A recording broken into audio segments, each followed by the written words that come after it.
just sucks to lose that one. Definitely felt like had it on my racket, and yeah, I mean, towards second, third, fourth, fifth set, I felt like I was a better player. I had more chances. Just one bad game for me, but yeah, I mean, definitely sucks, but good tournament for me overall. Simon. I just have to ask you about the debate with Carlos Bernardes. Were you just becoming more and more frustrated, or was it something that happened right there and then? I mean, I think I misspoke when I said that that he's corrupt or whatever. I said, it's definitely emotional, but I do stand by my side. I think it's unfair, how much Rafa's getting away with. I mean, I'm completely ready to play, and the clock is ticking. 3, 2, 1. It's clicking towards 0, and I'm looking at the ump, and I obviously I'm going to speak up and say something. I mean, I've been ready to play for a minute and a half, and he tells me that that he's not going to give him a code violation because I'm not ready to play. And to me, it's a big joke. If somebody says that. And then after the 4 sets, I mean, the guy goes, and for the same thing, last year I wasn't allowed to take a toilet break when I asked for a medical. He had already taken 2 medicals. He was getting medically evaluated. That's what the ump said after the 4th set, getting medically evaluated. And after the evaluation, the guy goes and takes a toilet break. And it's just like, where's the line? Like where are you going to step on the players and say, okay, And again, I respect everything that Rafa's done, and I think he's an unbelievable player. But, there's got to be some boundaries, some rules set, and it's so frustrating as a player. You feel like you're not just playing against the player, you're playing against the umpires, you're playing against, so much more.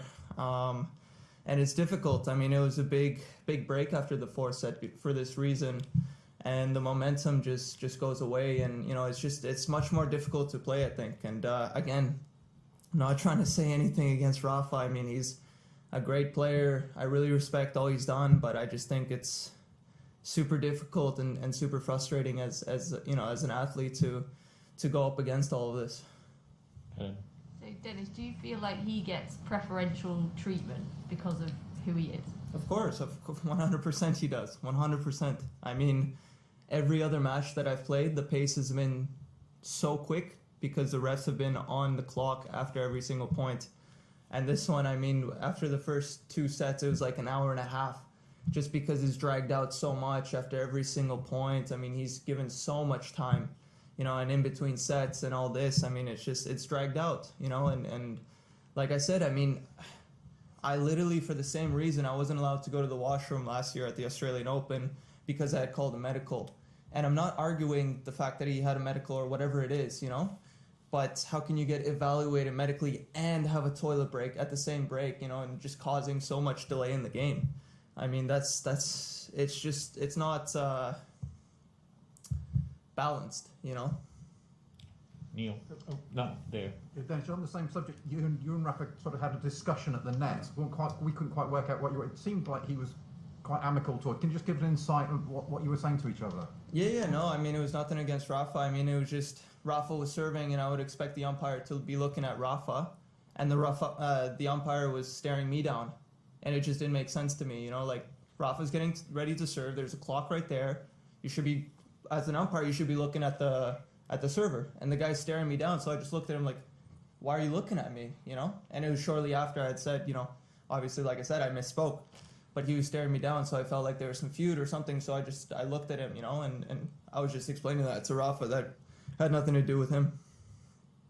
Did he say anything? Who? Rafa, when he came to the net. No, he was just confused.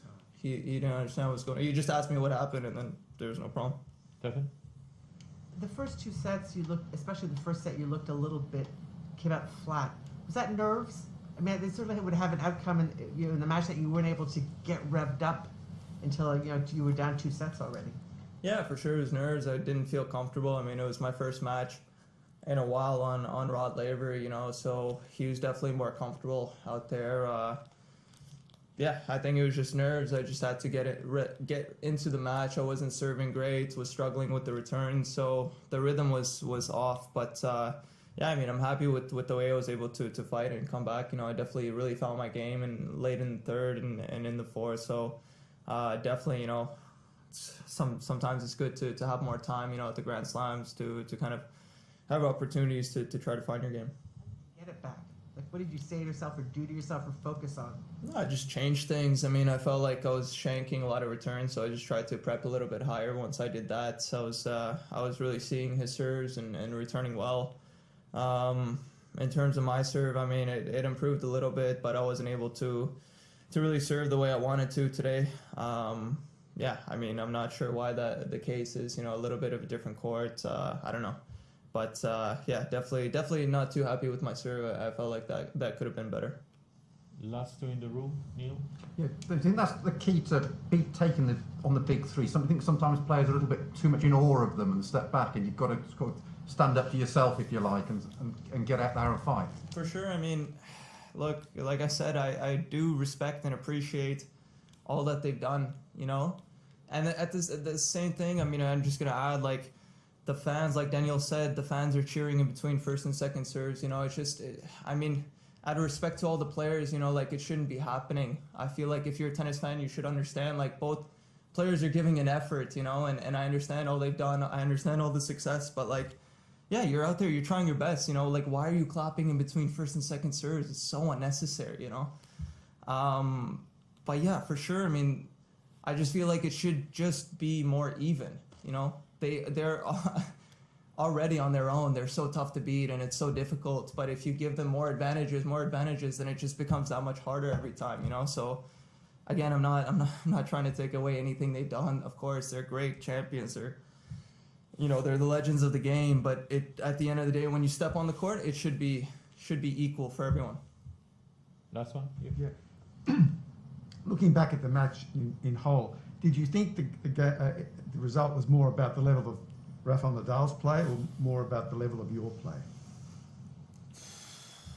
I mean, both. I mean, Rafa did a good job in the last set once he broke to hold his service games and serve really big, But it was both. I mean, I wasn't able to really feel comfortable out there, but it's not just myself, He's obviously putting a lot of pressure on you and making a lot of balls and playing aggressively when needed. So I think it goes both ways, But maybe other opponents would give me a little bit more freedom, Definitely it's tricky, but yeah, for sure I think it was a combination of the two.